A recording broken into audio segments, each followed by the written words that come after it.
கொஞ்சம் நெருங்கி போய் பார்த்தா அந்த மனித வரிசையில எல்லாருக்கும் முன்னாடி கட்டான உடல் அமைந்த ஒரு பெண் போறாங்க.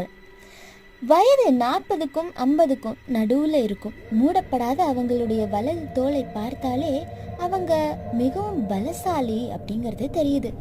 அவங்களோட கூந்தல், முகவெட்டு, உடல் உறுப்புகள் இது எல்லாம் குகையில நாம விட்டுட்டு வந்த அந்த யுவதிகளை போலவே இருக்கா. ஆனா இவங்க கொஞ்சம் பருமன் அதிகம். அவங்க இடது கையில 3 கை நீளமான கூர்மையான பூர்ச்சமர கம்பு வச்சிருக்காங்களாம். அதே போல அவங்களுடைய வலது கையில கல் கோடாலி தெரியுதாம். மர கைப்பிடியால் இருக்கப்பட்ட அக்கோடாலி தோல்வாரில் நன்கு தீட்டப்பட்டு கூர்மையாக இருந்தது. அந்த பெண்ணை பின்பற்றி 4 ஆண்களும் 2 பெண்களும் போயிட்டு இருக்காங்களாம். முதல் பெண்ணை விட வயதானவனாக ஓர் ஆண் தெரிந்தான். மற்ற ஆண்கள் 14 வயசுல இருந்து